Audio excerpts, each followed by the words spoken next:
Well, thank God it's Friday. We are back again here on The Pulse, here on Joy News. This is independent, fearless, and credible. And wherever you are, welcome to this Friday's edition of the program as we wrap up for the week. My name is Elton Brobe. Now this afternoon, WAEC sounds the alarm on new cheating strategy by candidates who are now resorting to inserting money and contacts of their parents in their answer booklet to bribe examiners.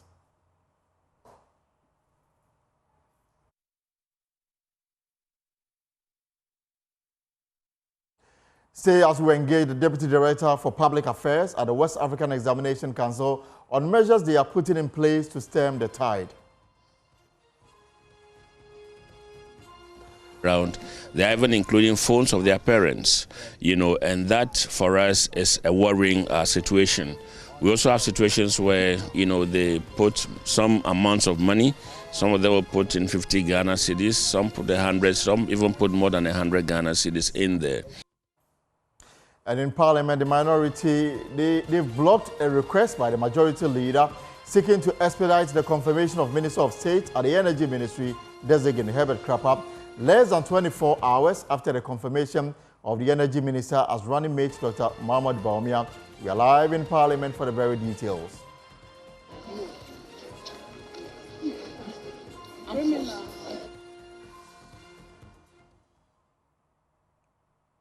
Meanwhile, President Akufo-Addo is confident of an MPP victory in the December 7 general elections following the approval of Dr. Malchopoku Prempe's choice as running mate.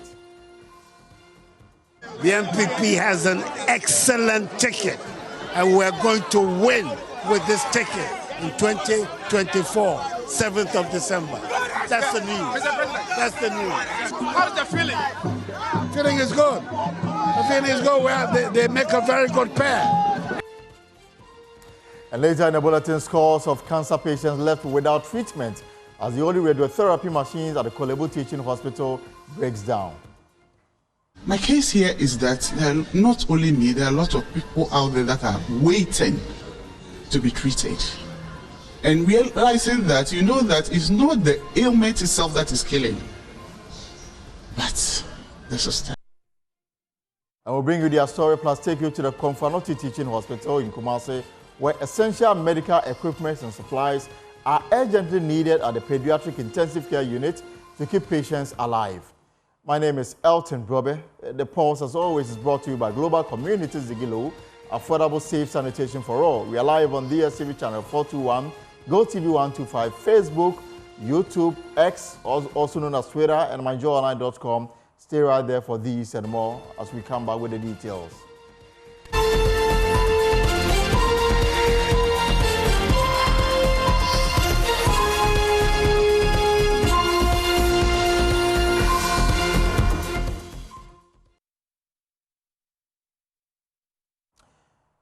You're welcome back, and you can get interactive with us via our social media handles, Facebook, YouTube, X, also known as Twitter, and of course, myjoyonline.com. Let's start from the educational front. And this year's Basic Education Certificate Examination, BECE, is expected to start on Monday. Now, ahead of that, the West African Examination Council has discovered a new strategy of examination malpractice by candidates who sit for the examinations. Candidates in their new modus operandi of cheating have now resorted to inserting contacts of their parents with money stashed in their answer booklet. According to WAEC, this approach aims to induce and compromise examiners to award them undeserving grades. Head of Corporate Affairs at WAEC, John Kapi, reviewed this at a media engagement ahead of the commencement of the 2024 BECE. Alarming because the rate at which they are doing it, and this time around they're even including phones of their parents, and that for us is a worrying situation. We also have situations where they put some amounts of money. Some of them will put in 50 Ghana cedis, some put 100, some even put more than 100 Ghana cedis in there. So we think that for us, soliciting external assistance is punishable. And so we want them to desist from this so that we can have a very, smooth examination. How did you discover this? Is it the examiners who reported, or it was through your investigations that you discovered it? The examiners would usually report to us whatever they discover in the examination script. So these are things that our examiners discovered and reported to us. Do you have instances whereby some examiners did not report this type of incidents to you?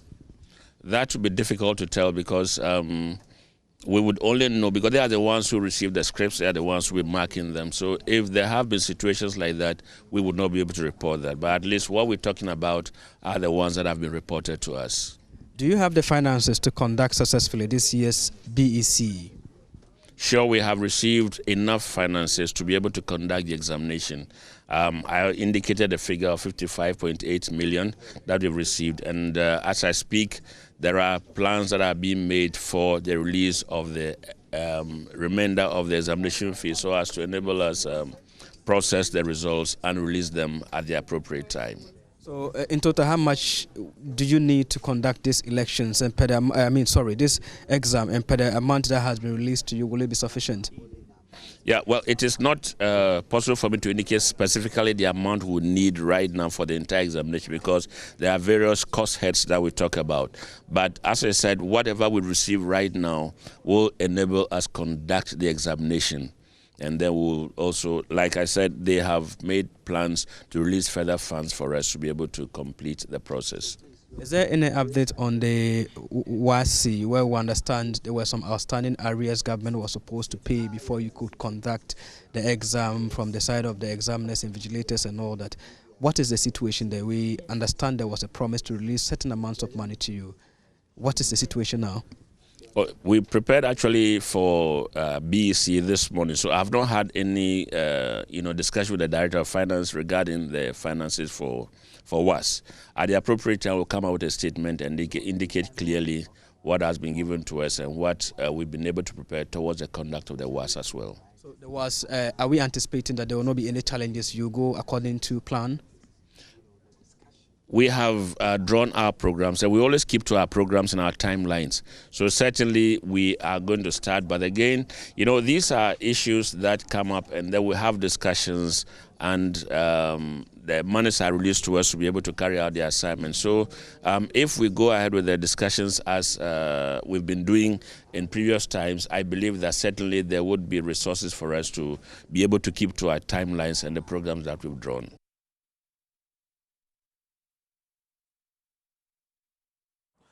Well, the head of legal affairs at WAEC, Victor Brew, however, indicates that 4 candidates from last year's examination have been convicted.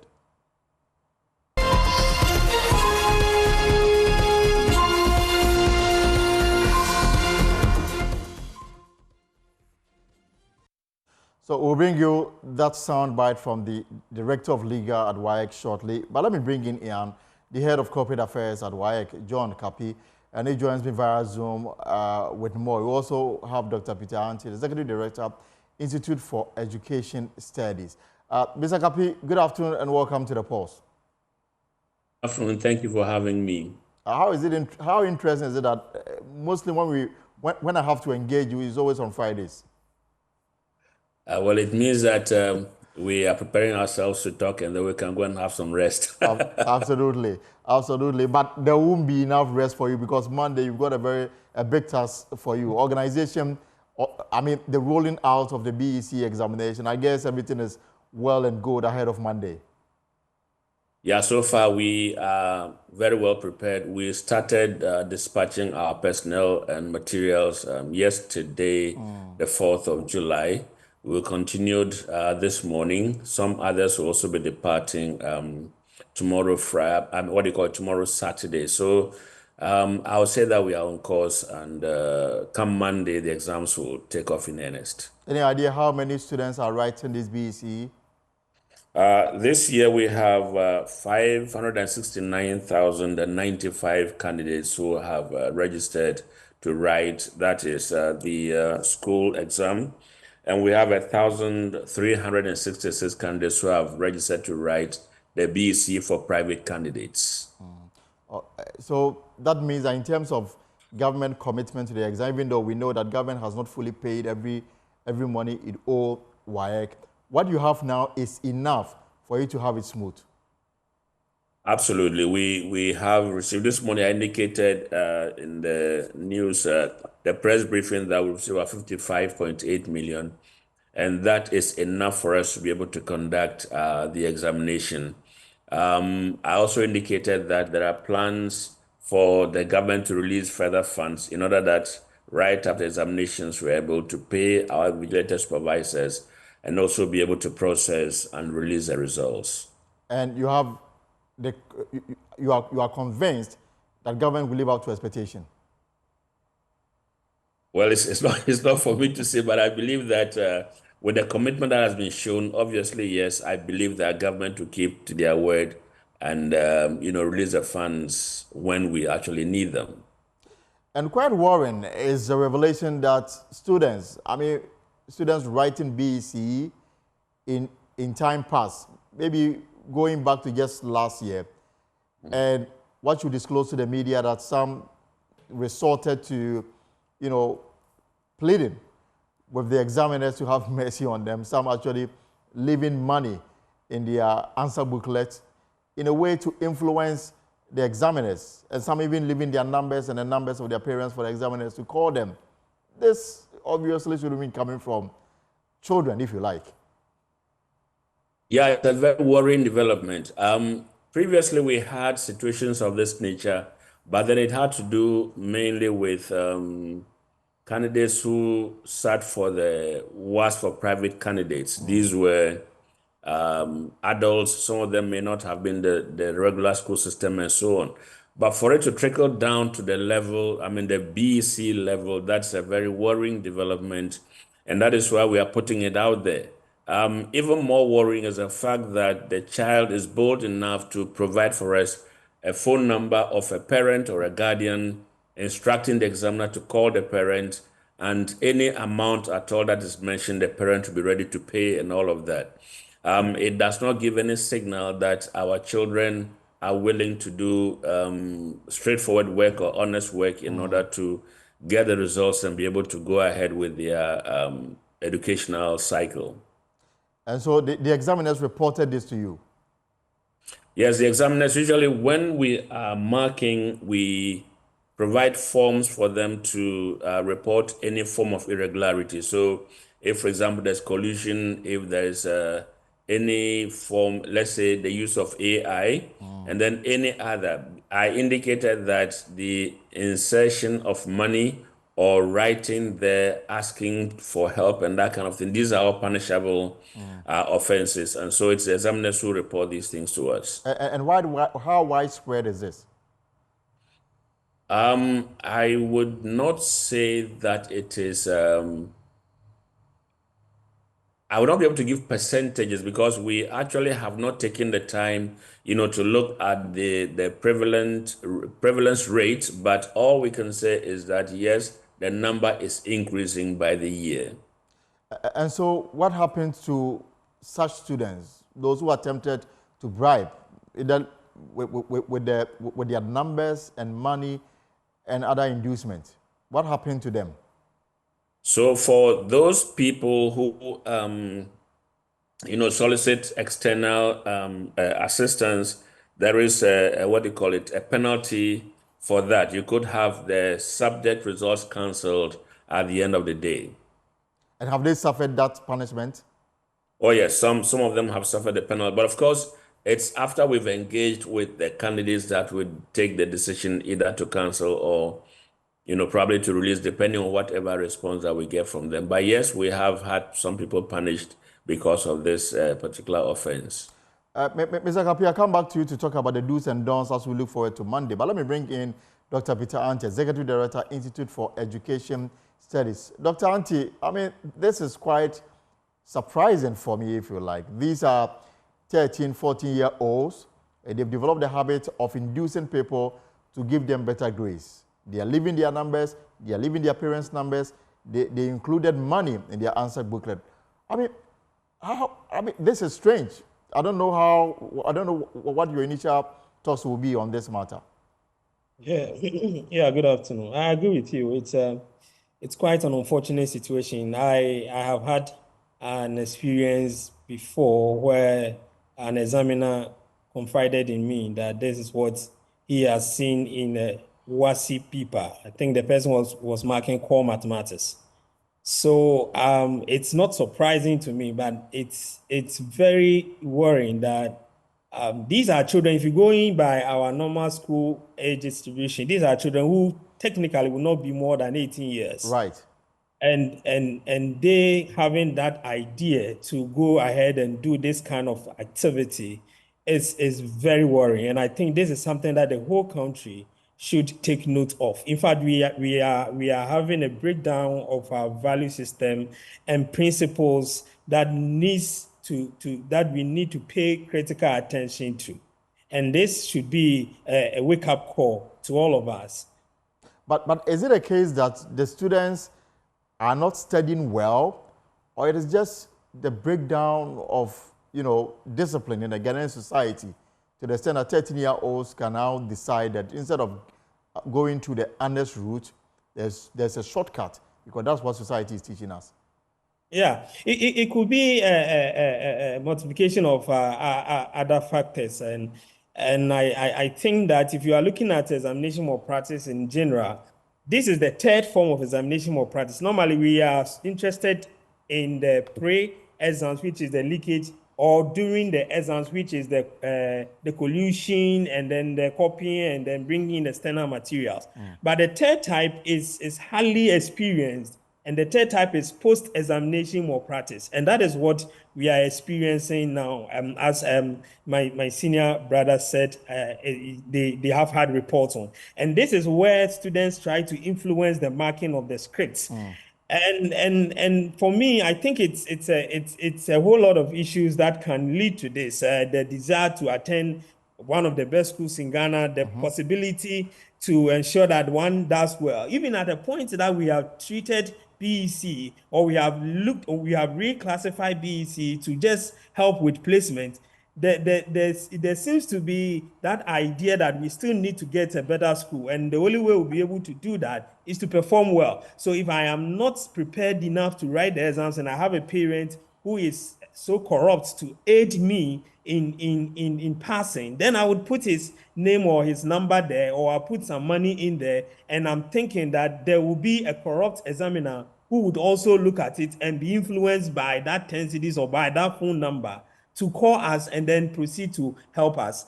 That is the highest form of corruption that you can have in a society. And I think that we really need to take a very serious look at this. Then what kind of society are we raising with these kids when they are actually taught moral studies during their studies in school? You see, recently I was asking whether BECE is designed in a way to measure the competencies even in the common core program or curriculum that we have. BECE is designed in a way that they are going to measure critical thinking and other things. But when it comes to the value system, the socio-emotional learning abilities of the child, we do not pay particular attention to it, because at the end of the day, we just want the student to score 1, 1, 1, 1, 1, and we are all happy. That is what makes us happy. Right. We are not interested in the moral development of the child. And even when we develop a curriculum to improve on the moral aspect, the socio-emotional aspect, we are still not able to push it to the latter, because at the end of the day, it is the cognitive that takes control over the assessment procedure. So I think that we have a lot to do about how we are developing our case, especially at that level, because if we are not able to get them at that particular level, then it means that the future is very, very doomed for all of us when we are retiring and waiting for the Lord to call us. These are the people who are going to take control of the country. And if they are thinking this way at this level, then we can just imagine what they can do 10, 20 years to come. Dr. Tanti, one more question so that I can go back to Mr. Kapi on the do's and don'ts ahead of Monday. Now, according to Mr. John Kapi, some of them had their entire results cancelled. And I'm asking whether this punishment is enough or too severe. Don't they need rather help instead of truncating their education at that level with the cancellation of their results? Well, I think it depends on the interaction that happened during the investigation period. I am not privy to what the report was after the investigation, but if it is clear that this is what the person has done, I think the punishment fits perfectly whereas there might be additional processes to reform the child. I think that cancelling or withholding the student's results after a thorough investigation is in order. Mr. John Kapi, I know that Monday you've designated places for the examination to take place. I'm wondering the role parents and teachers can play during the examination period. Are they supposed to play any role? Can they hang around? What are some of the do's and don'ts as we look forward to Monday? Right, so we have about 2,123 centers across the country where these exams will be written. We have provided also adequate security wherever the exams are going to be written. So parents and teachers, as much as possible, can ensure that the children arrive safely at the examination centers. That is all that we expect of them. Afterwards, they would have to leave them there. The supervisors are there. There will be police security. We have national security. We have NIB around, so that the children are taken very good care of until the exams are over, and then parents can pick them up back to their homes. And then you are also clear that under no circumstances should a candidate take a mobile phone to the examination center. Absolutely, because in this era of AI, we have indicated earlier in our earlier interactions that there have been situations where it's obvious that the candidates resorted to AI, and unfortunately, whatever information they got, they just put it there without even knowing whether it is relevant or not. And so the issue of mobile phones and no. We also talk about any form of electronic communication device. We wouldn't want any such thing to be there. What about Candidates should, as much smartwatches? as possible, desist from carrying any form of material relevant to the examination on them. And then also there is this situation where sometimes after the examination, I don't know exactly why, but some candidates do not want to submit their scripts. So we expect that the candidates after the paper will submit their scripts. After writing the exam, the candidate doesn't want to submit the script. Yeah, we've had situations where some of them have, put their scripts in their shirts and, are prepared to leave the examination hall. Perhaps the person gives the conclusion that he or she didn't do well, and for that reason, there was no need to waste the examiner's time. Well, that's that's a possibility, but we're yet to actually go into details to find out exactly why, a candidate who has boldly walked into an examination hall wouldn't want to submit their script, after the examination. And in that circumstance, there's nothing you can do about it. Say it again? In that circumstance, there's nothing you can do about it when the candidate himself says that I will not submit my paper to you. No, we actually do not allow that. The invigilators would say, because if, for example, I'm an invigilator in a room of about 30 candidates, it's expected that I would receive 30 scripts back. So if I don't get a 30, I'll look for the remaining ones. And usually the candidates are only allowed out of the hall after all the scripts have been received. So that's why we detected that there were some who slotted their scripts into their shirts and were willing to, leave the hall with them. And that brings me to the question of some other materials that will aid in the absence of a mobile phone. That is smartwatch. Smartwatch can do virtually what mobile phone does. You are banning Absolutely. mobile phone. Are you banning smartwatches as well? Yes, we are banning smartwatches. It's a tall list. We could not bring it all out there, but we have it in our do's and don'ts. Any programmable calculator, even at BECE, we don't allow calculators in there. So any smartwatch, any form of electronic communication device is not allowed in the examination hall. As we are talking, someone just sent me a text and then the person is asking, can WAEC be a bit lenient with these students who, in their attempt to get good grades, will want to find other means rather than the amnesty route? And the person is saying that, for example, if somebody included in his or her booklet 100 Ghana or 50 Ghana cedis, shouldn't that person be helped through counseling rather than having his or her entire results cancelled? Well, what is the intent of anybody who puts money into their answer booklet? Obviously, to find a any other means apart from an honest way of getting their grades. All right. So I think that there should be a way by which we correct some of these things. If a child at this stage I think that Dr. Enti mentioned that very clearly. If at this age we're already thinking about soliciting support and not following the right path to get something, I believe that we should find ways of letting these people, get some form of correction. We have reported these situations to the Ghana Education Service, and in our interactions with our candidates, we have also talked about that. We have tried to convince them that they can certainly pass the examination without resorting to some of these shortcuts. So I think that a lot has been done to encourage these candidates to go out there and do independent work, and they certainly can pass. All right, Mr. John Kapi, thank you so much for your time this afternoon, and I wish you the very best on Monday. Let me cross over to Dr. Peter Anti. So, Dr. Anti, Monday is a day for the BECE. According to Mr. John Kapi, even though they told government if you are unable to provide all the financial resources, they were not going to organize the exam. Government paid 55 million out of the almost 100 million Ghana cedis. According to Mr. John Kapi, they are going to Monday with some outstanding money. What's your expectation? What do we expect that government should do? I mean, I don't see a lot of agency being attached to this matter.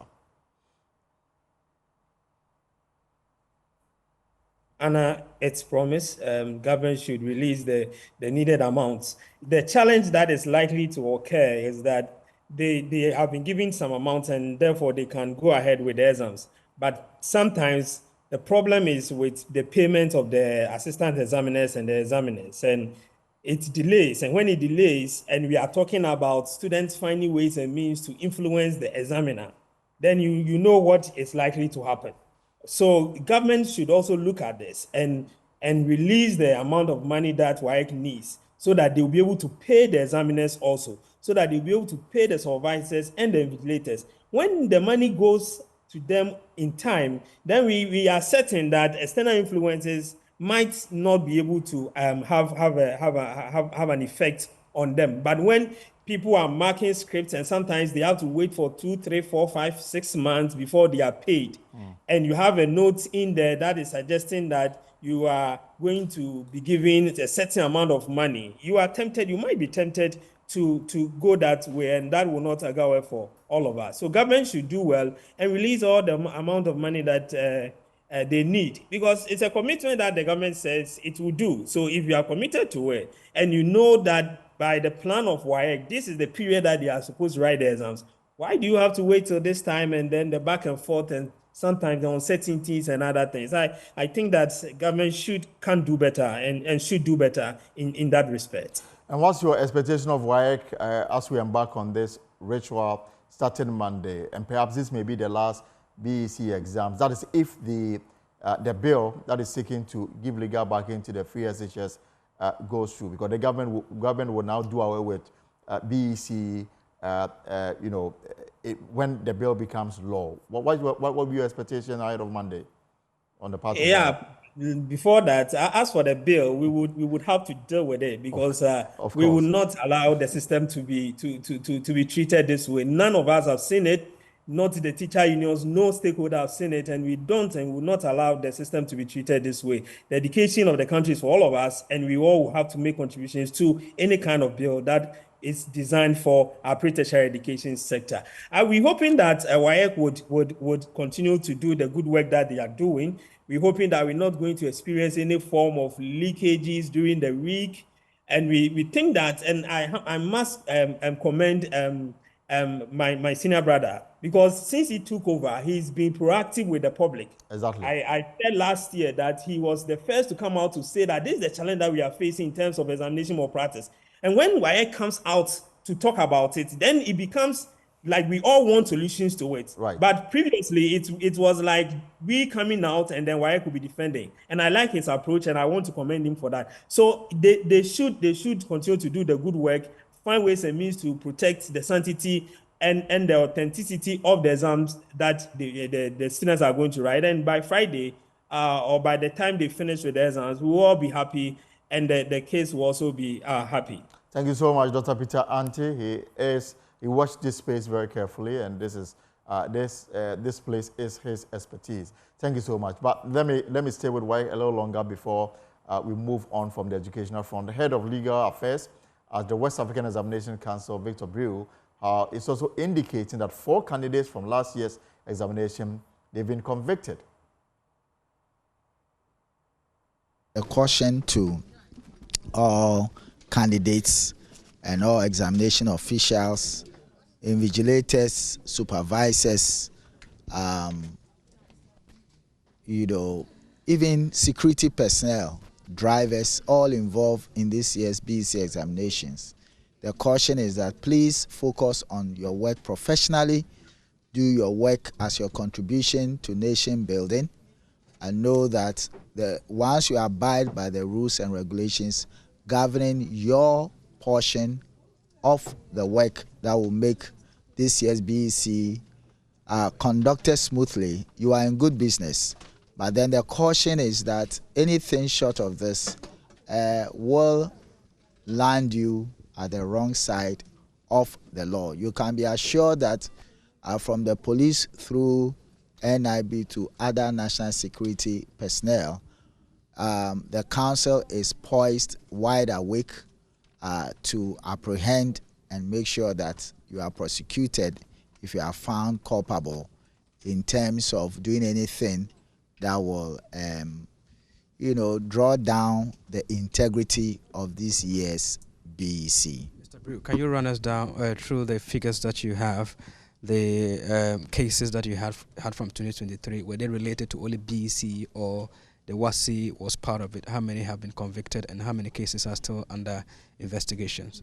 Right, surely we have some cases from the WAS, but for purposes of this media briefing, I would like for us to focus on the BECE. And right from 2023, as we indicated earlier, we have had 19 cases recorded.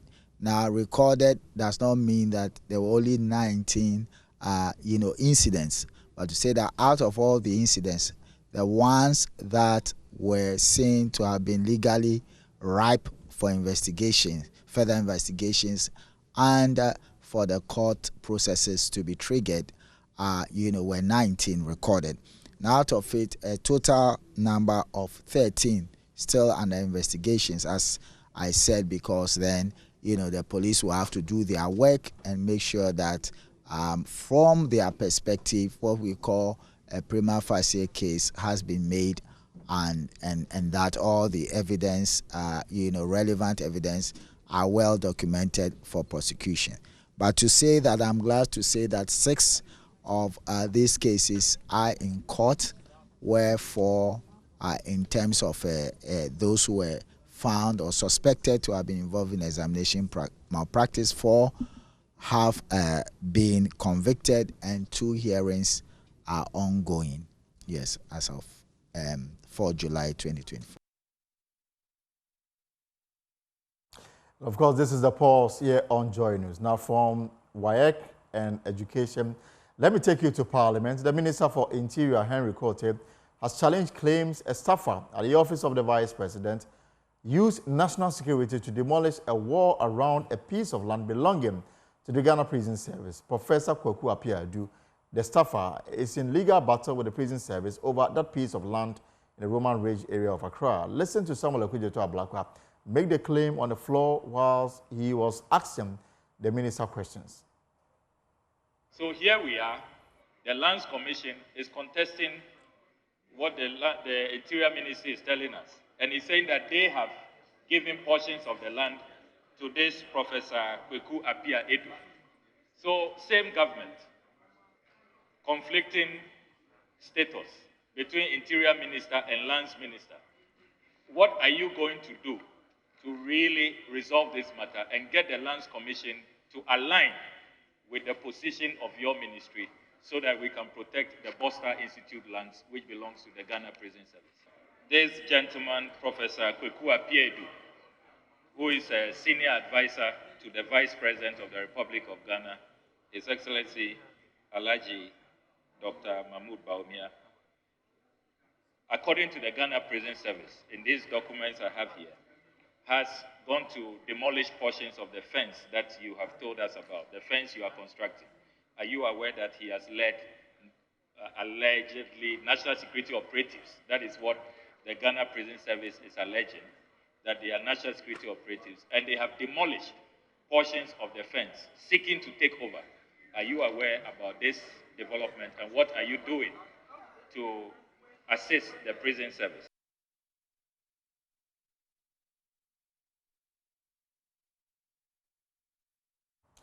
Well, the Interior Minister, Henry Korte, says the claims are not true.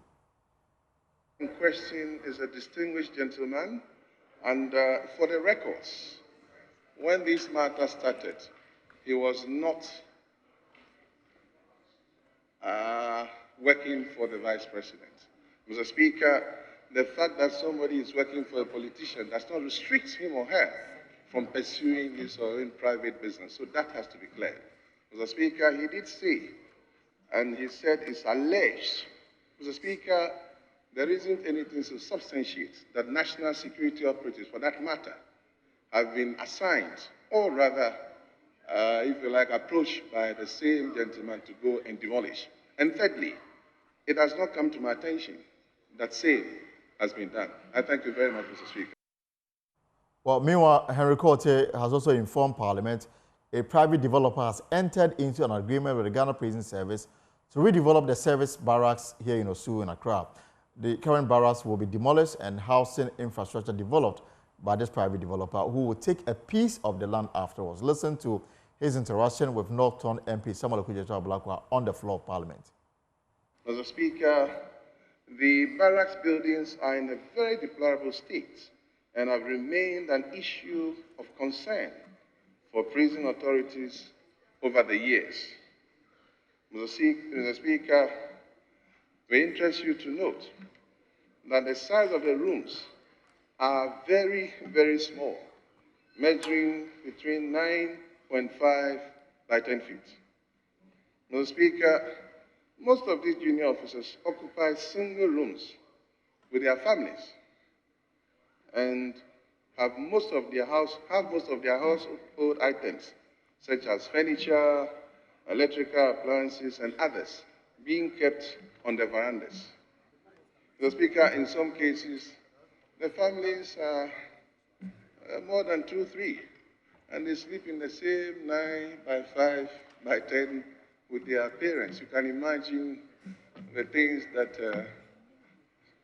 Mr. Speaker, over the years, the prison authorities have been struggling to secure funds to expand and improve upon accommodation at the barracks without success. The service has for the past 20 years received proposals from developers for the development of the headquarters and the barracks in order to address accommodation challenges for the officers, but same has been unsuccessful. This can be attributed to the fact that either developers could not meet the needs of the service or they lost interest along the line. Mr. Speaker, in 2021, Ghana Prison Service received a proposal from a developer for the development of the cantonment's barracks. The proposal met the expectations of the service, under which accommodation ranging between 1-bedroom apartments to 3-bedroom apartments would be provided for 440 officers, as against the current 330 within the barracks. Mr. Speaker, the project will also see the construction of a new headquarters building, and all other existing structures will be redeveloped into modern facilities.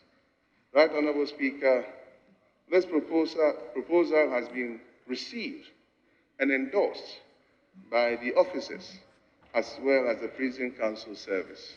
Mr. Speaker, I want to find out from the Honorable Minister for the Interior that this proposal from the private developer, what is the developer getting in return? I don't believe that this is some Father Christmas who has just descended upon the prison service to do them a favor. What is he getting in return? Is he getting portions of the land? If he is, what sites? What acreage? Let's know what the consideration is. Thank you, Mr. Speaker. Obviously, the developer would want to get portions of the land. Mr. Speaker, I do not have the accurate size or measurement of the acres of land that the developer would get. But the answer to his question is that yes, the developer will get portions of the land. Thank you very much, Mr. Speaker. Right, so let me take you live to Parliament now, where the minority in the House, they blocked a request by the Majority Leader, Alexander Afenyomarkin, to expedite the confirmation hearing and approval of the Minister of State designate Herbert Krapah. The President nominated the Deputy Energy Minister to a Minister of State at the Energy Ministry only last Tuesday. The Majority Leader, Alexander Afenyomarkin, requested the House to fast-track some of the processes in place for the vetting and conduct the vetting as soon as possible. But the minority would have none of it. So let me bring in Parliamentary correspondent Koko Asante to help us understand this matter. Koko, is it the case that there probably a formal communication to Parliament indicating the resignation of Dr. Matofoku Prempeh? That is what the minority say. They would have allowed an expedited hearing if there was a resignation. In fact, they say that the energy minister is currently in office. He has 2 deputies. They see no reason why Parliament should be fast-tracking that. But that was the argument the majority leader made on the floor, that the Honorable Herbert Krapah has already appeared before Parliament Vetting Committee when he was vetted for the deputy ministerial role. They already know what it's about, and so it should not really take much. Mind you, the standing orders provide that before you vet a member, you have to publish in the dailies and invite memoranda from the public. And some of these things normally take 2 weeks. And so the majority leader wanted to bridge the gap and hold the vetting this morning so that as soon as today or next week Tuesday, the House would have been able to present a report on Herbert Krapah, vote on his approval, and then move on with that. But that is what the minority did not want to accept. In fact, Emmanuel Lamakufibua, who is the deputy minority leader, did make the case. Right, so connection Kwaku is becoming a challenge. We'll see if we can get him back, because there are still a few issues that we need to clear. First is the fact that in matters of this nature, the appointments committee will have to set their own timetable, possibly even advertise a nominee, invite people to send in memos and petitions if they have. So if the majority leader is seeking to fast-track the process, then all these processes would have been sidestepped, Kwaku. So all these processes would have been sidestepped, and the committee would have gone straight into the vetting of Herbert Krapah. But we understand now, based on the minority insistence, they were not going to allow that. If the majority leader had his way, that vetting of Herbert Krapah would have held today, but it looks like we are losing Kwaku Asante, the parliamentary correspondent, because of network issues. I wanted to clear with him some few issues before we move on this matter. Kwaku, can you hear me? Well, Kwaku cannot hear me. So we'll move on to some other stories now. This is your election headquarters.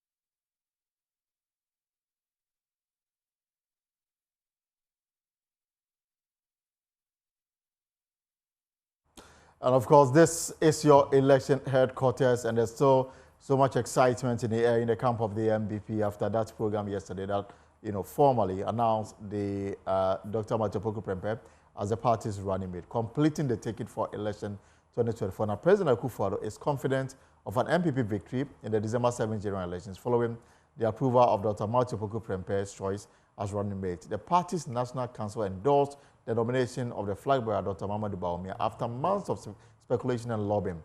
We'll hear from the president shortly.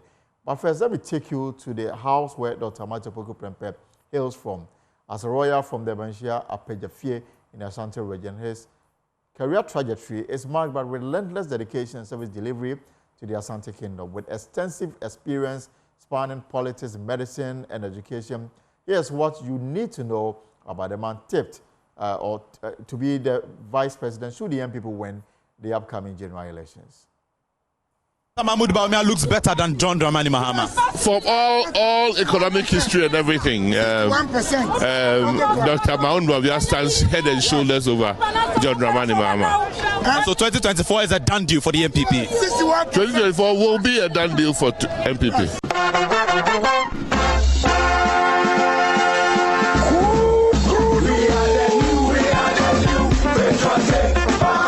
Born and bred in Manhyia Apejafie in Kumasi, young Nana Poku attended Prempeh College for his O and A level before pursuing further studies at the Kwame Nkrumah University of Science and Technology, where he earned a Bachelor of Science degree in Human Biology.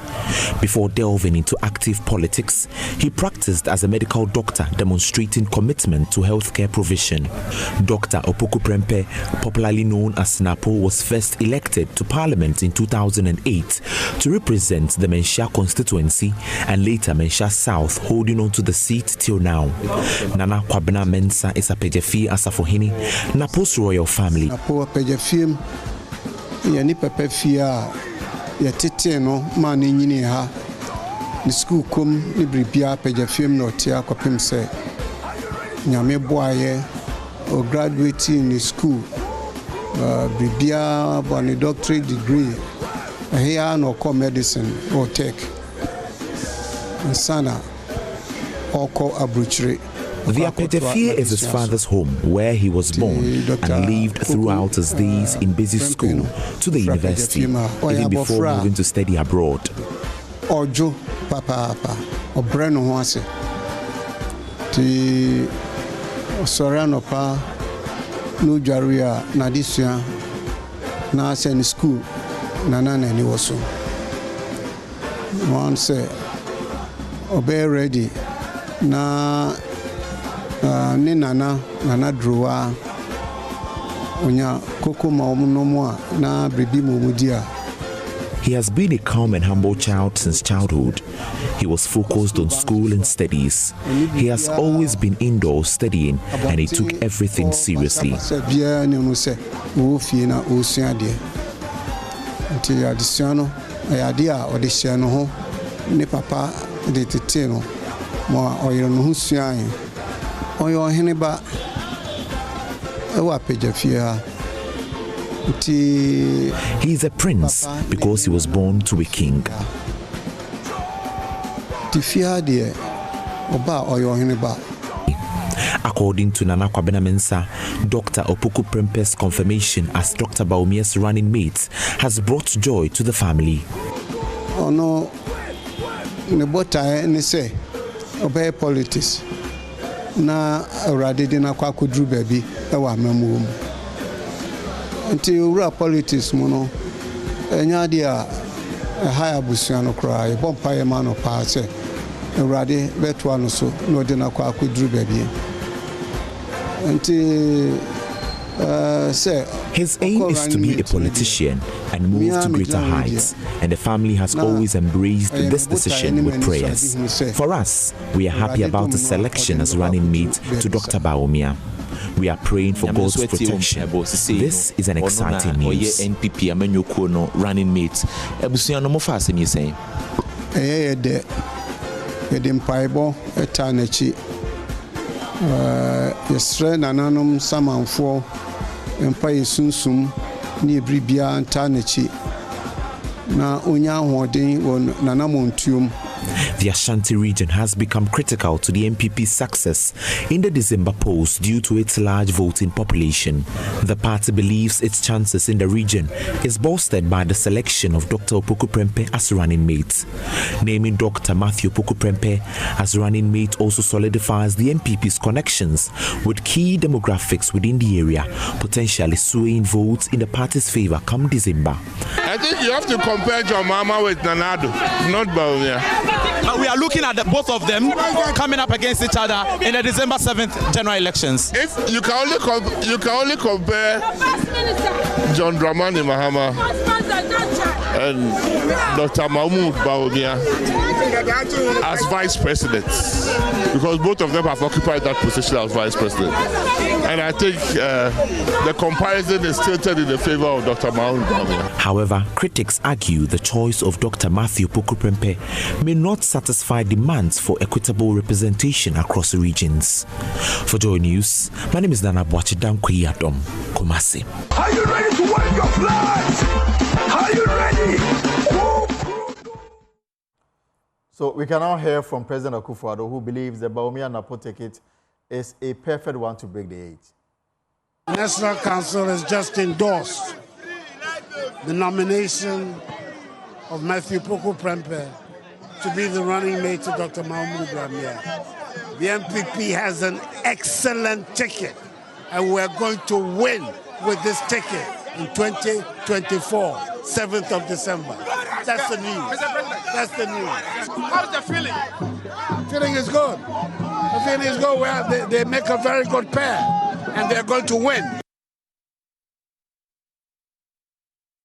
So since the announcement of Dr. Matthew Opoku Prempeh as the running mate, completing the MPP ticket for election 2024, that opens an opportunity for somebody to be in Parliament on the ticket of the MPP from the Manhyia South constituency. The party position is clear. In a few hours ago, they issued a statement. The MPP approved the timelines for holding parliamentary primary election at Manhyia South for the by-election following the nomination of Honorable Matthew Opoku Prempeh as the party's running mate for the 2024 general elections. Now, these are the approved timelines as follows. Nominations will be open on Monday, July 8th, that is coming Monday. Closing of nomination Tuesday, July 9, 2024. And if you are interested in contesting this parliamentary primary at Manhyia South, an aspiring candidate shall procure nomination forms after the payment of non-refundable application fee of 3,000 Ghana cedis in banker's draft in favor of New Patriotic Party headquarters. To successfully file the nomination, APC shall pay a non-refundable filing fee of 35,000 Ghana cedis in banker's draft. However, women, youth, and persons with disability will receive 50% rebate on the filing fee. This means they will be required to pay a non-refundable filing fee of 17,000 Ghana cedis. To ensure clarity, we define a youth as an individual between the ages of 18 and 40. No individual shall be denied access to purchase nomination form. And the election committee shall comprise the following, according to the statement that came through from the MPP. Dankwa Smith Bute, Chairman; Bernard Chibo Esiako, Vice Chair; Patricia Preje, Member; Martha Kodia, Member; Evans Temaku, Secretary; Chairperson of the Constituency Council of Elders or Constituency Executive. The party has also approved detailed rules and regulations to govern the conduct of the parliamentary primary election, which will be made available to stakeholders. Nomination forms will be available for purchase at the constituency level. And this statement is signed by the General Secretary of the party, Justin Kodia Frimpong. And few hours or few minutes after this statement came through, brother of Dr. Matthew Opoku Prempeh has already, indicated his intention. There are already posters of him in the Manhyia South constituency. And the name is Nana Owusu-Afriye Prempeh, the Manhyia South constituency treasurer and biological brother of Dr. Matthew Opoku Prempeh. His posters have emerged indicating his interest in contesting this. So, very interesting days ahead. The party will on Tuesday officially outdoor Dr. Matthew Opoku Prempeh to their supporters in the Ashanti region. Before that, he will call on the Asantehene Otumfuo Osei-Tutu II. So that's our election headquarters bit this afternoon. We'll take a short break. When we'll come back, we'll hear from Senior Presidential Advisor Yao Safo-Mafo. He is called on stakeholders in the educational sector to ensure quality of Ghana's education system is improved and be able to solve most of the country's problems. The Ochehene has also been talking about corruption and illegal money. We'll have all that for you when we return from the break. This is The Pulse.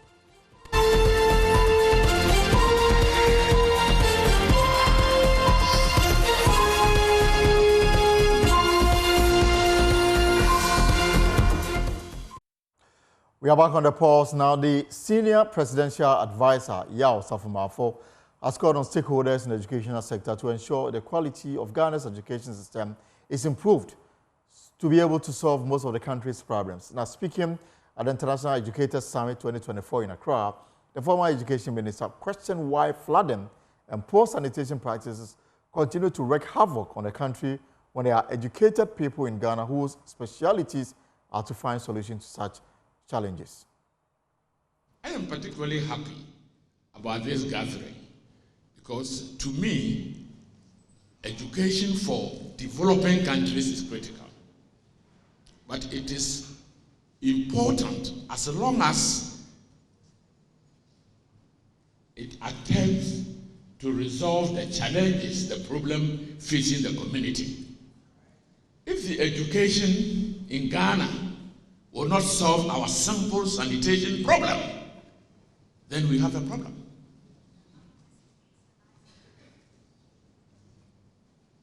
In 1972 in Frankfurt, I followed a woman and a 6-year-old boy holding their hand.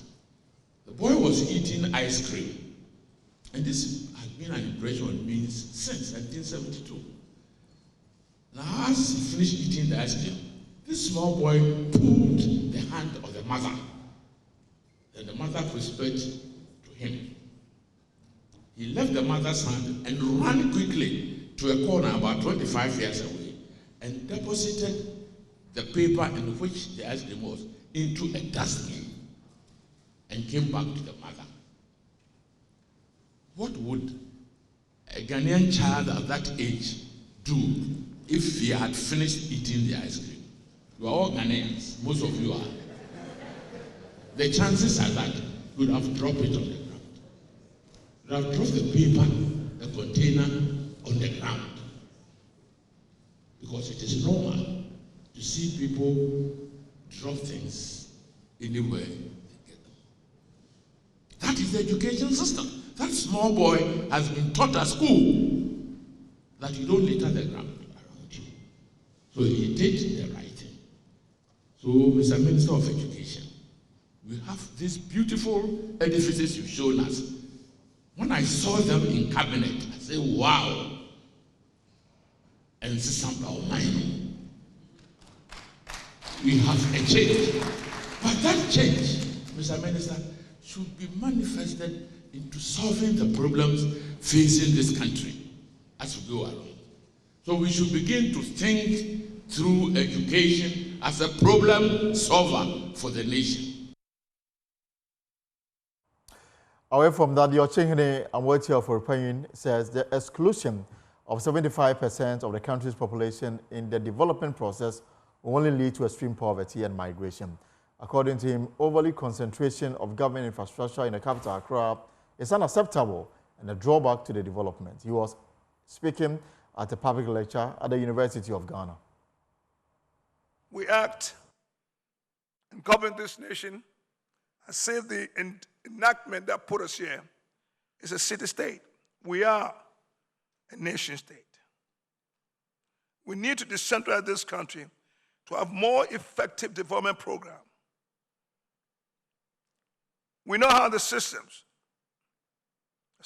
that are small and local are relatively immune to failure. Communities must own their own development process. Development is not something you do for somebody.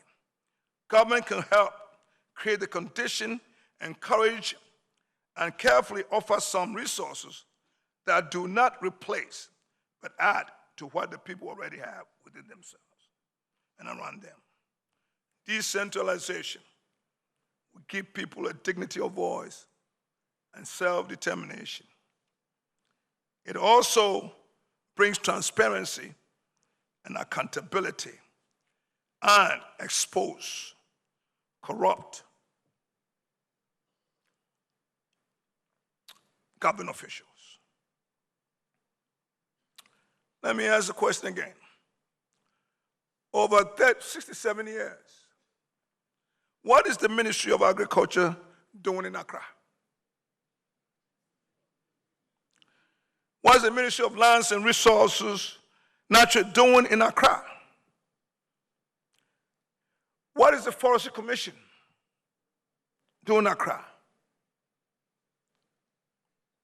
I have made suggestions that move these ministries and spread them all across different regions.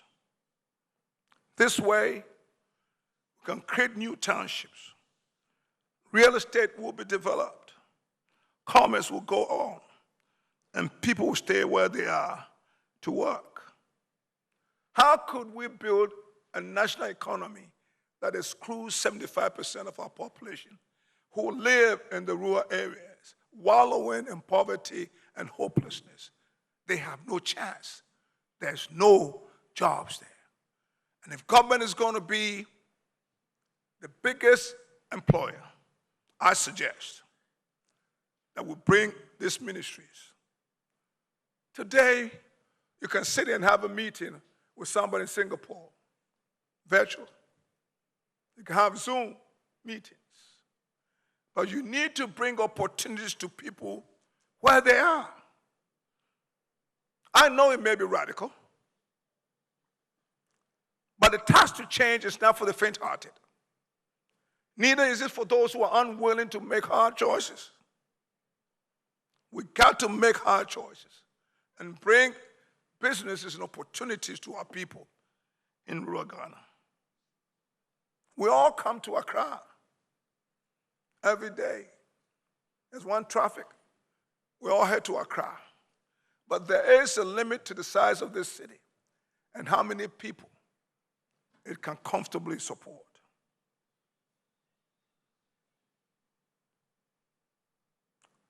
We've got to spread and widen the circle of opportunity for our people to get jobs to do. Despite the strides made by transformational leaders, several challenges persist in Ghana's leadership landscape. One significant challenge is the illegal mining called galamsey, which has devastated the environment and posed a threat to sustainable development. All hands have to be on deck. My efforts to combat galamsey have been vigorous, including calling for all institution stakeholders. I have approached and these two chiefs who are involved in illegal mining, supporting government initiative to end the menace. You know, when the president of the country calls as commander-in-chief to end galamsey, I thought that should end it. Because there are some dishonest and stubborn people.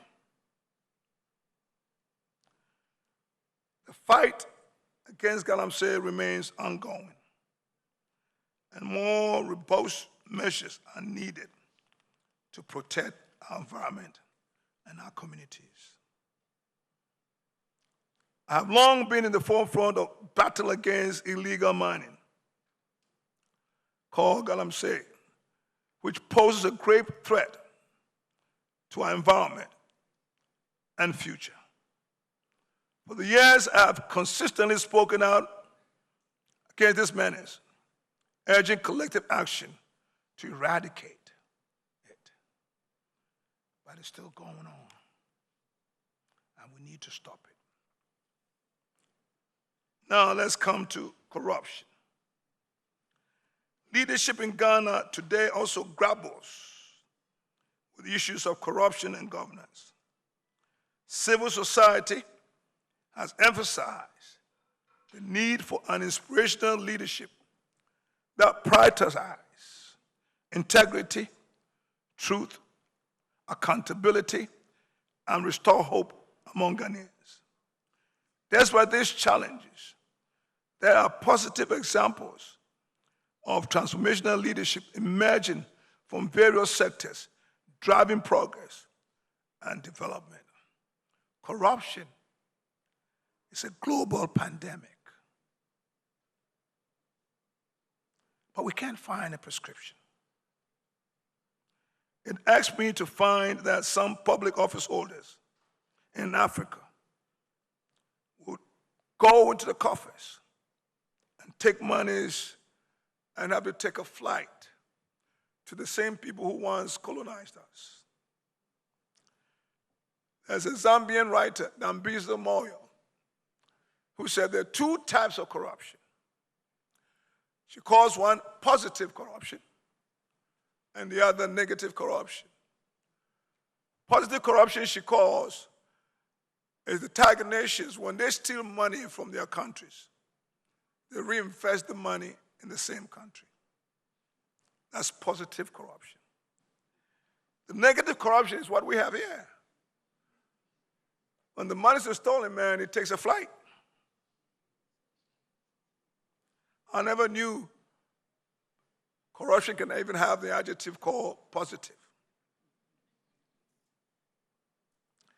But to me, I think that corruption has left the realm of criminality to evil.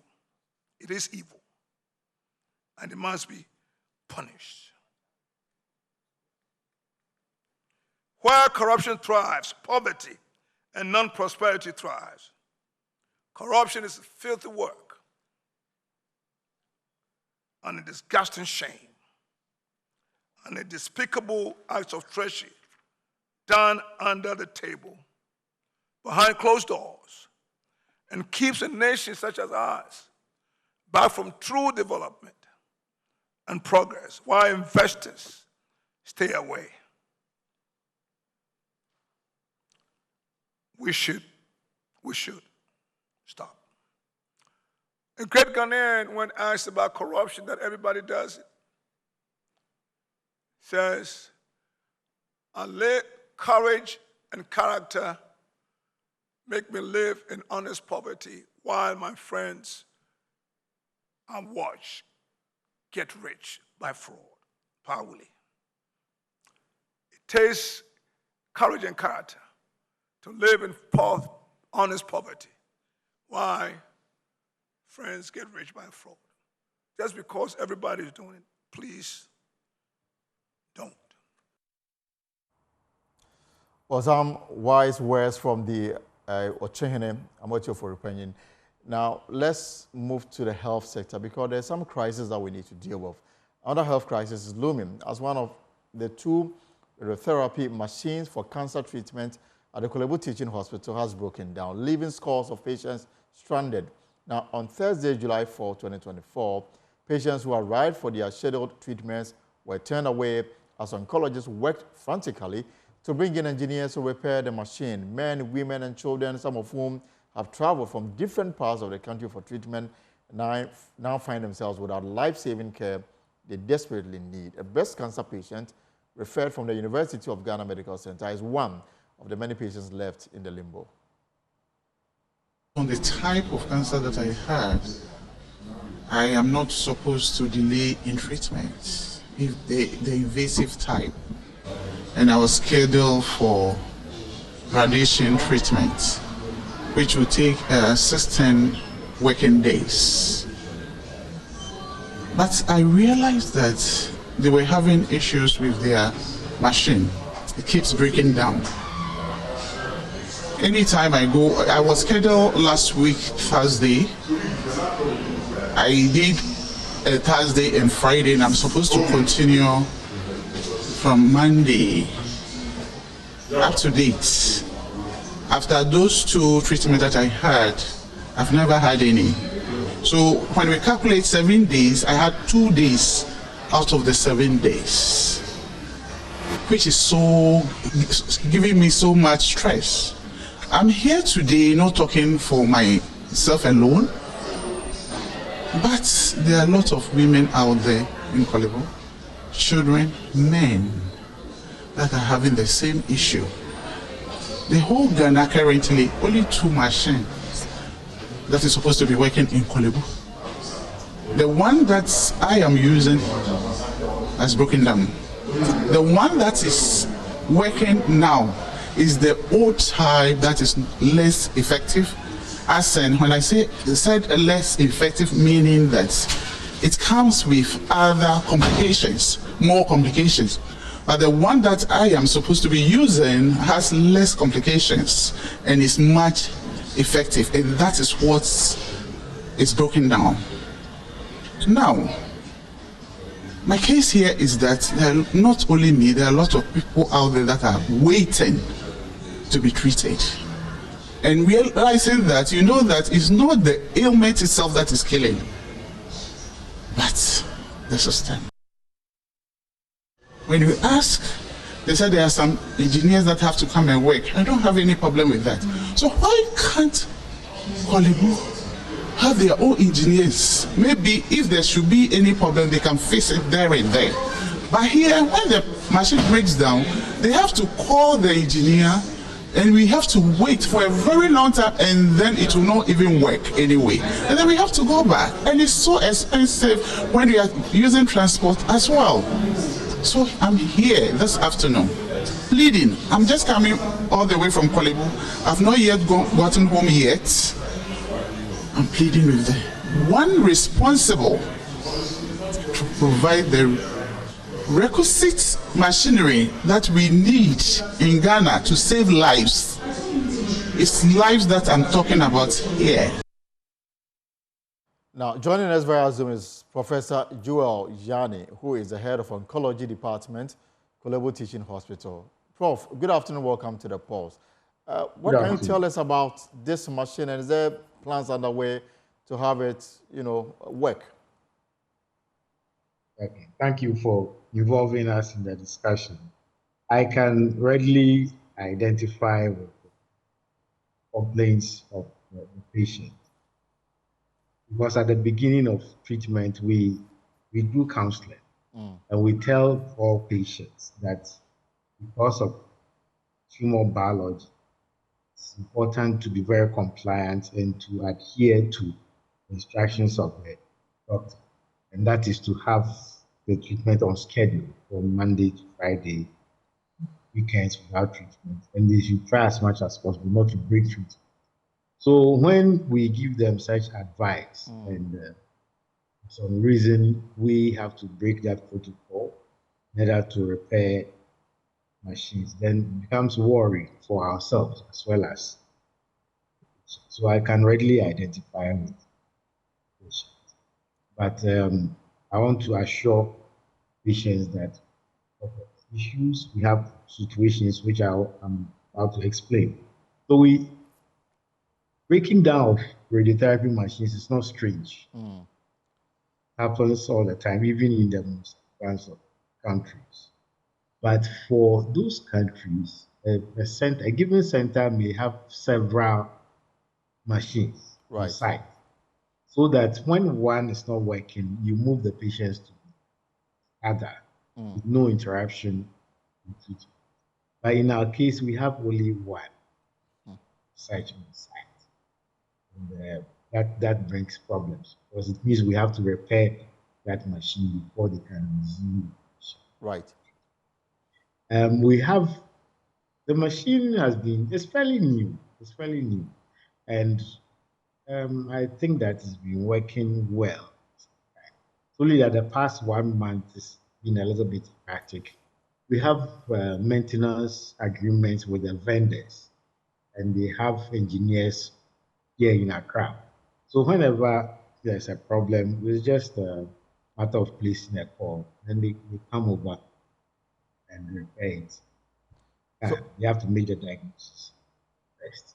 The problem only arises when there's a diagnostic delay, or you have to order parts from abroad, then it will come through DHL. That will take care of it. As I speak, the engineers are site. Our machine is a bit overloaded now, because normally you should take at least between 30 and 40 patients, but now we are treating over 60 patients daily. So there's pressure on it? Yes, there's a lot of pressure on it. Probably due to patients coming from Kumasi, those who should have been treated at Kopanochi hospital because their machine has not been working for close to a year. Yes. Now, yes. As those patients who can afford it, have relatives in Accra, will usually come to Accra and be treated. So that places a lot of load on us. But what's the assurance here, Prof, that this machine, when is there timelines to say that it will be up and running this day, next week, so that perhaps they can have all that I can say, you know, I can't tell. All that I can say is that our engineers are on site. They are on it now as I speak. We've been working on it since morning. So I hope they will be able to identify the problem, and then the part will be readily available. But again, if the part is not available, then it has to be ordered. Okay. So their fear is that because of the days that they've missed, their life may be in danger. How do you speak to such individuals who fear for the missed days could land them in more, dangerous situations? Yeah, so I began with an introductory statement explaining that I understand what we are dealing with. There are ways, there are mechanisms available to us to adjust the treatment to compensate for the missed days. Ideally, it shouldn't happen, but if it does happen, there are ways correcting it. But the wider the gap, the more difficult it becomes to compensate. But we are doing all that. Right. It looks to me but that the most important thing for us is to have more machines. Exactly. In the past, cancer wasn't much of a problem, but things have changed. There's a plan to establish more radiotherapy centers in the country. One in Tamale, who as additional centers, and then even within Kumasi and Accra, there's a plan to have at least 2. So, in other words, we have 1 more each. If that is done, we won't have that problem. But you've basically answered the question I was going to ask. That perhaps for me, I think that we need to have more investment in the health sector, especially in the teaching hospital, because it appears you are taking on so much loads that stretches the facilities to its limit. Yeah, and managing these centers was very difficult. For instance, the maintenance agreement that we have, it's in foreign exchange. It's in dollars. It's about $180,000 per annum that we have to pay. And you see, it means we have to pass it on to patient, and it makes running of these institutions very under our current circumstances.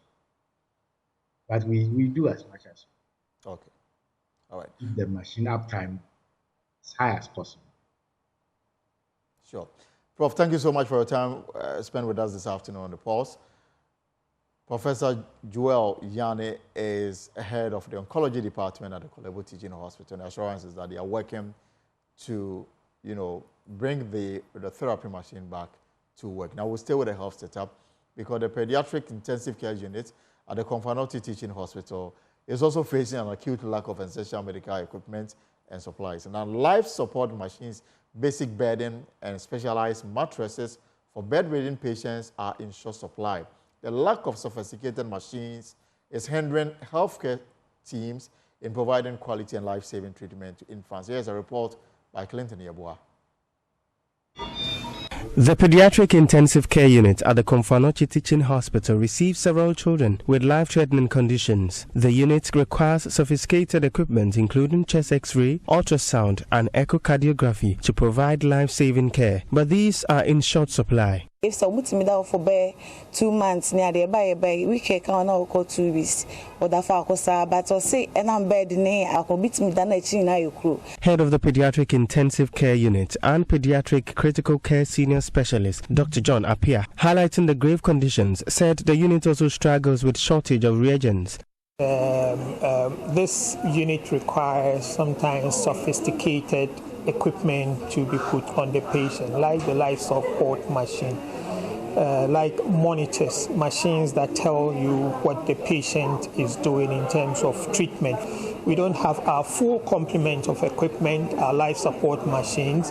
We don't have a full complement again of other resources like bed sheets, and then also basic mattresses that are special, that need to be used specially for patients who lie down for a long time and cannot move and turn around because they develop ulcers, sores on their body. Some of the laboratory equipment that we have also, we need reagents to run them.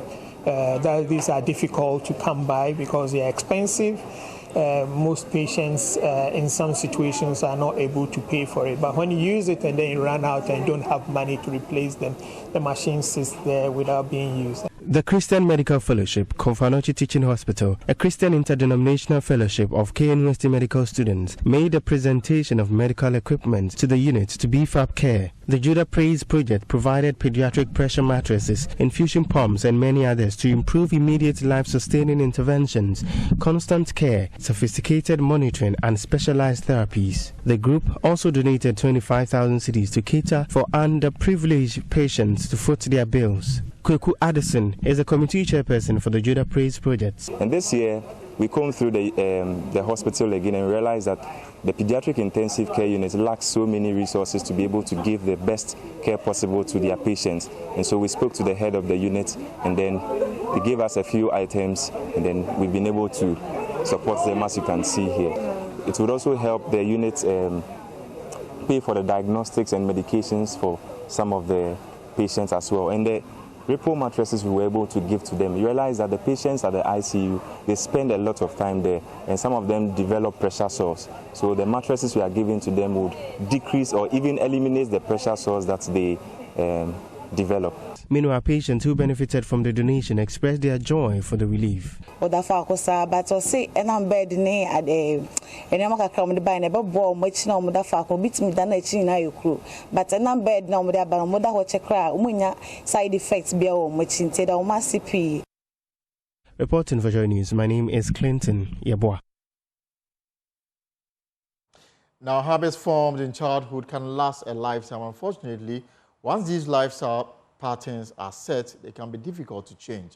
Educating children about healthy eating reduces their exposure to non-communicable diseases, which is the leading cause of death in Ghana. Emmanuel Jivenu brings you the story of two young friends from Taifa, St. Dominic Roman Catholic Basic School, who are discovering the importance of making healthier food choices. Time to hope for future generations. Break time, please. Pupils of Taifa St. Dominic RC Basic School eagerly rush out of their classroom, excited for a brief escape from their studies. I enjoyed today's class. Sedinam Kallan and her best friend, Gloria Boatima, go to the eateries every break to buy food together. Going to buy fried rice and maybe some carbonated drink. Their choice of food is often junk and carbonated drinks. It is a routine they enjoy, but little do they know the potential risks they are exposing themselves to. While these meals are tasty, they could be leading them down a path towards non-communicable diseases like diabetes, hypertension, heart disease, and cancer, just to name but a few. Although NCDs are more prevalent in adults, the foundation for these diseases can be laid during childhood through exposure to risk factors such as poor diet.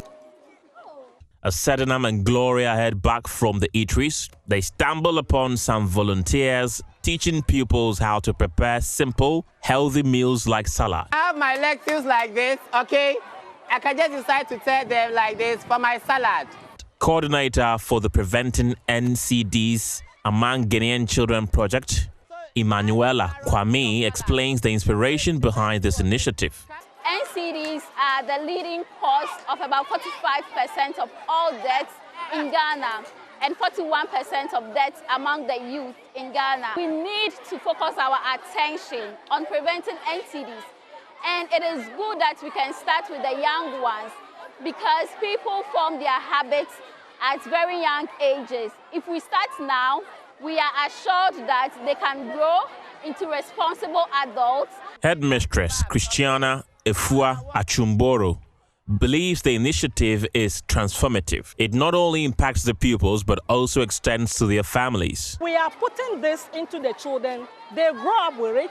They know what the risks involved in it.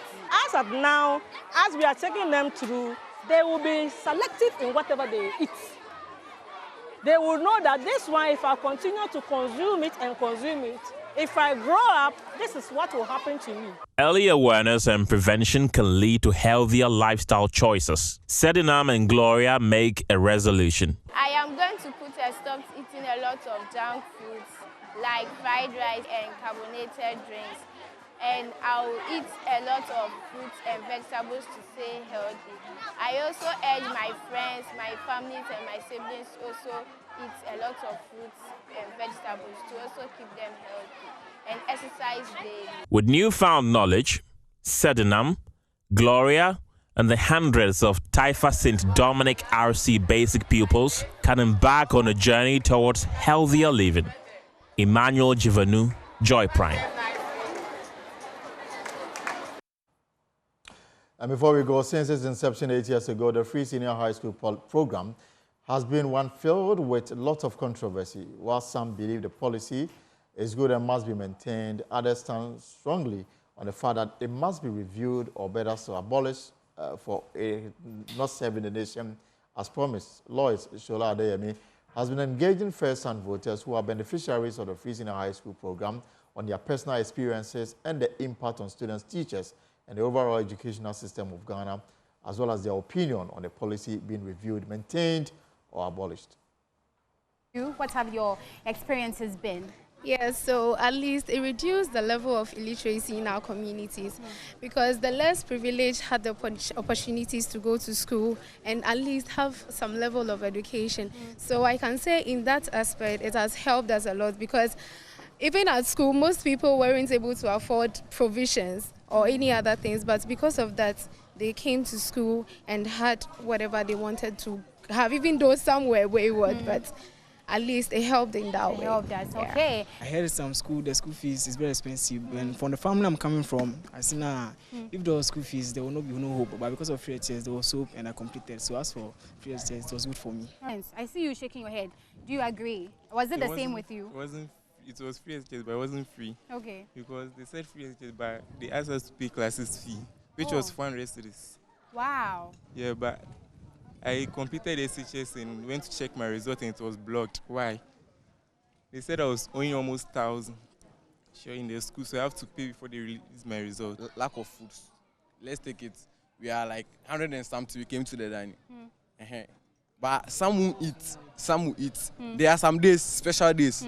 Everyone is watching shit on. And why? Suddenly, you get my 200. Aye. Sometimes the day students in Yaba BDB. But when it comes like beans, no. That one, yeah, me and the beans there. We are dying. We are dying. Is it that the prospectus didn't have the things you needed to bring and you weren't really aware? Wendy, I'm coming straight to you because I can hear you saying a big no. When we came to school, the first we came to school, they gave us this one list. Mine is about 66 lists. 66? Yeah, you buy cooking pot, stove, cylinder, blender, and the rest of things. So every week I spend around like 500 cedis every week. Wow. This week I have practical. I see. It has to be maintained so that it will release the burden of maybe financial purposes on the parents, and also like not for free education. Many of us wouldn't be able to go to school. And so it has to be maintained and reviewed. Equipment, they should see, because it's free, the students are now plenty coming. So if they see that maybe they can't afford for the practical staff, they should know maybe the schedule they will do for the practical staff for the students, so they will also get a chance to get the same time as other people do. Not some people will get the chance to do and others won't get the same chance to do. So as for me, they should review it and check it and bring it up again. Abolished in a way that I feel if people are able to pay fees and come to learn, they will take studies more serious. Because during the free SHS, it's like they felt it was free, so they came to misbehave. Some came and just wanted to pass through the school. But I'm thinking if it's abolished and people pay fees, at least it will bring a better education system. So those are first-time voters. Well, that's our show for today. For more stories, log on to our website, manhyiaonline.com. The thing also about the ongoing Euros is that there's live commentary on Joy 99.7 from the match between Spain and Germany, currently goalless. Stories on manhyiaonline.com. We will struggle, and we will struggle to project Opoku Prempeh to floating voters in 6 months. That's according to a political scientist. You can't say Ghana is hopeless because many people are traveling. That's according to Gideon Boako. Well, it's been exciting this week. Hopefully next week will be better. But that's our show for today. Whatever you are up to in the hours ahead and this weekend, I do hope it's profitable. My name is Elton Brobe. Have a good evening, take care, and have a productive weekend.